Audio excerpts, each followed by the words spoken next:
Well, thanks for making your weather impact team the ones to trust. I'm Jurnee Taylor, joined by meteorologist Nathan Scott.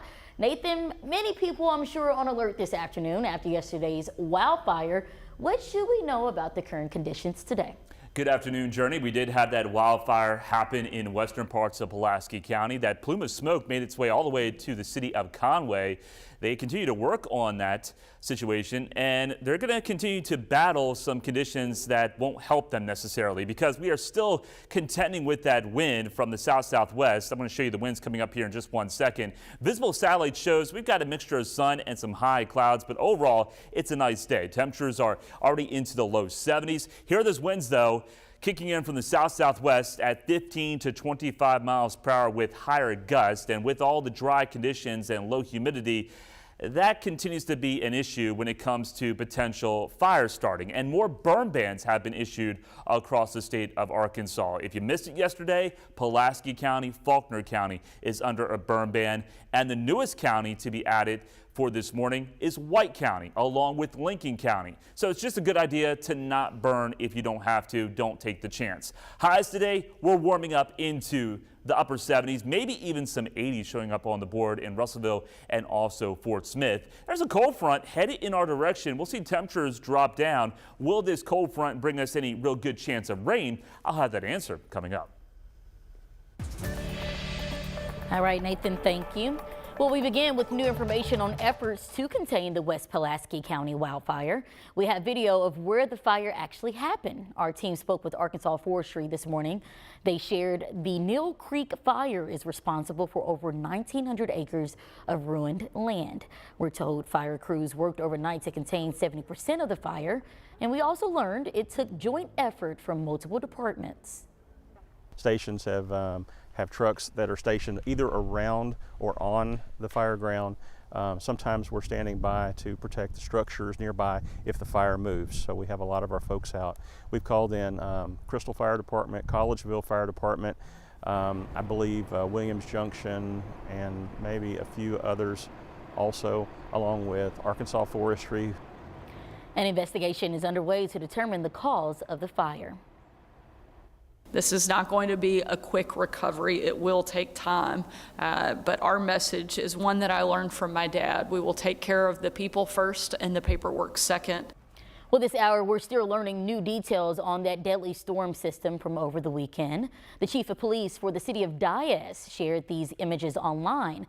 In a social media post, Chief Thompson shared that Sergeant Richard Dickey Morris had been injured on Friday. According to the post, Morris's patrol car was swept up and tossed several feet before landing on another vehicle. Thankfully, Morris was transported to a hospital where he is expected to recover. Now back to that information being shared on the storm itself. The National Weather Service ruled an EF3 tornado hit Cushman and Cave City. The agency reports it produced winds up to 165 miles an hour. A pair of EF4 tornadoes were also recorded, one in northern Jackson County, the other in Izard and Stone counties. Well, we just learned this morning of a new homicide investigation happening within the Jacksonville Police Department. According to police, as you were asleep, officials were dispatched to a domestic disturbance call. They arrived to Franklin Street just after 1 a.m. They found a woman suffering from injuries. It's reported that she later died. A person was taken into custody at the scene. We're working to learn more about the identity of both the victim and suspect as this unfolds. And our top story on THV11.com, a man is in custody accused of shooting a teenager riding on a four-wheeler. It happened on Arkansas Highway 89 near Highway 5 in Cabot. State police reported receiving a call that someone was shooting at the teen. We'll work to learn of the suspect's identity once more details are shared. Meanwhile, the Arkansas governor, Governor Sanders, is backing a new bill to crack down on illegal immigration. Sanders sharing her support for Senate Bill 426. It would impose larger penalties on illegal immigrants held accountable for violent felonies. Now, the law would pertain to offenses like murder, battery, aggravated assault, and terrorism. In under 6 hours, the Little Rock School District is hosting its State of the District address. LRSD underwent pivotal changes within the last year. In an effort to manage enrollment, a new elementary school was opened, and Superintendent Jamal Wright should mention that along with other information. That happens at 6 tonight. We'll, of course, work to provide further details. Another gathering aims to give Arkansans the chance to voice their concerns to congressmen. A group of people are hosting a congressional town hall in Little Rock. On the invite list are Representative French Hill, Senator John Bozeman, and Senator Tom Cotton. The event starts at 6 at the First United Methodist Church. Governor Sarah Sanders is urging U.S. Congress to eliminate the Department of Education. The agency is responsible for billions of federal funding to schools and colleges. It also manages the student loan program. Governor Sanders, however, argues that states should not be forced to navigate through the agency to access federal funding.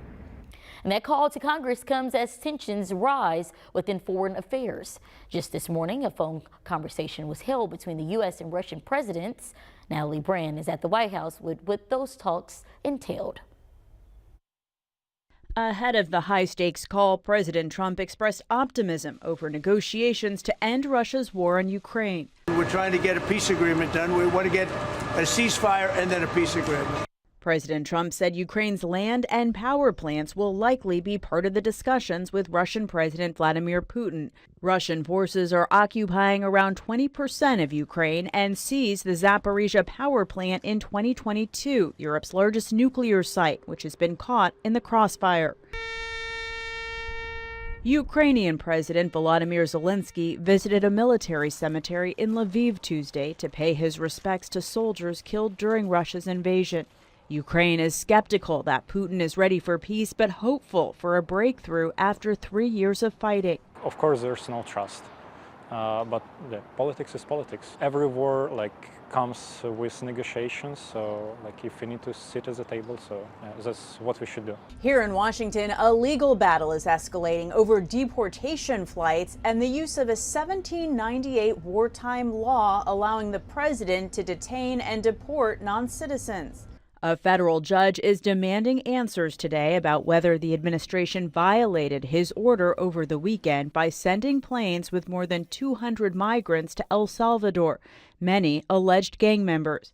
A Justice Department attorney argued that they were not bound by the order since it wasn't in writing. Natalie Brand, CBS News, the White House. A 3-year-old child is being celebrated for saving his grandmother. That's ahead on THV 11 at noon. All of Arkansas is under at least a moderate threat of wildfire danger. Meanwhile, North Arkansas and West Arkansas is under a high threat of wildfire danger. Is there any beneficial rain in the next 7 days? I'll have that answer and have the latest count of tornadoes from Friday night coming up. Well, here's your daily streaming schedule for THV 11 Plus. In 30 minutes, we have a special report called Behind the Bidding. Locked On Razorbacks at 2:30, then at 3, join Nathan Scott for his weekly episode of Weather Wise. At 4, we have an episode of Mon Squad, then THV 11 News at 5. Download on your TV and watch for free.